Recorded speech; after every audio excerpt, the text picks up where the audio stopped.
राधे राधे, हरे कृष्णा। आप सभी का दिन शुभ और मंगलमय हो।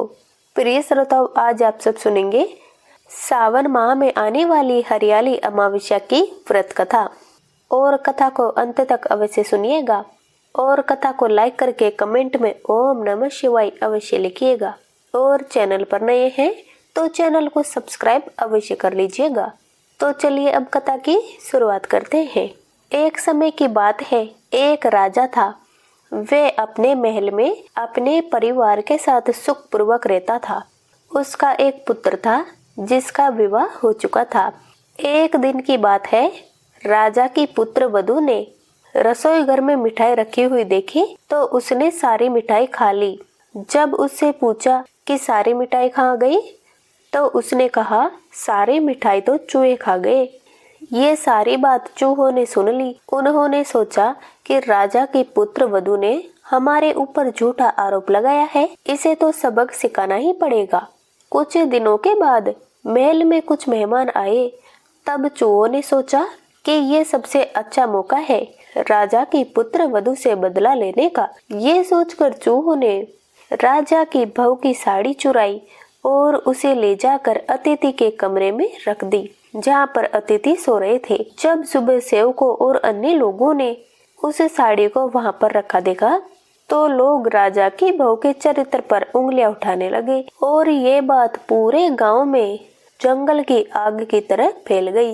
ये बात राजा के कानों तक पहुंची तो उसने अपने पुत्र वधू के चरित्र पर शक करते हुए उसे महल से बाहर निकाल दिया। राजा की बहू महल से निकलकर एक झोपड़ी में रहने लगी और वे नियमित रूप से पीपल के एक वृक्ष के नीचे दीपक जलाने लगी और साथ ही वह पूजा करके गुड़धानी का भोग लगाकर लोगों में प्रसाद बांटने लगी। इस प्रकार कुछ दिन बीत जाने के बाद एक दिन राजा उस पीपल के पेड़ के पास से गुजरे जहाँ उनकी बहू हमेशा दीपक जलाया करती थी। इस दौरान उनका ध्यान उस पेड़ के आसपास जगमगाती रोशनी पर गया और राजा उसे देखकर चकित रह गए। महल में आकर राजा ने अपने सेवकों से उस रोशनी के रहस्य का पता लगाने के लिए कहा। सैनिक राजा की बात मानकर उस पेड़ के पास चले गए। वहां पर उन्होंने देखा कि दीपक आपस में बात कर रहे थे। सभी दीपक अपनी अपनी कहानी बता रहे थे। तभी एक दीपक बोला, मैं राजा के महल से हूँ। महल से निकाले जाने के बाद राजा की पुत्र वधू रोज मेरी पूजा करती है और मुझे प्रज्वलित करती है। तब सभी अन्य दीपकों ने उससे पूछा कि राजा की बहू को महल से क्यों निकाला गया, तो उसने बताया कि एक दिन राजा की पुत्र वधू ने सारी मिठाई खा ली और फिर चूहों का झूठा नाम लगा दिया। इस पर चूहे उससे नाराज हो गए और राजा की बहू से बदला लेने के लिए उन्होंने उसकी साड़ी को अतिथि के कमरे में रख दी। ये सब देखकर राजा ने उन्हें महल से निकलवा दिया। ये सब सुनकर सैनिक भी हैरान रह गए और उन्होंने महल में वापस आकर राजा को पूरी कहानी सुनाई। ये सब सुनकर राजा को अपनी गलती का एहसास हुआ और उसने अपनी पुत्रवधू को महल में वापस बुला लिया।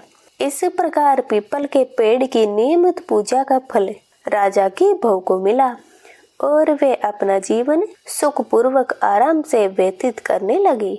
एक बार पार्वती जी के तप की परीक्षा लेने के लिए भगवान शिव जी ने सप्त ऋषियों को पार्वती जी के पास भेजा था। सप्त ऋषियों ने पार्वती जी के पास जाकर उनकी अनेक प्रकार से परीक्षा ली और कहा, शिव जी मरघट में रहते हैं, मुंड माल पहनते हैं, सर्प अंगों से लपटे रहते हैं, भांग धतूरा आदि खाते हैं, तुम्हारा कैसे निर्वाह होगा?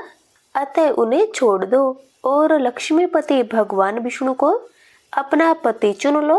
ये सब सुनकर तब पार्वती जी ने कुपित होकर कहा, मैं आप लोगों की सीख नहीं सुनना चाहती।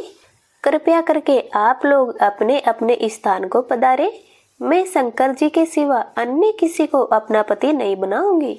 ये सुनकर सप्तऋषि पार्वती जी की जय जयकार करने लगे और अटल सुहाग का वरदान देते हुए शंकर जी के पास वापस चले गए और उनको पार्वती जी का संपूर्ण वृतांत सुनाया।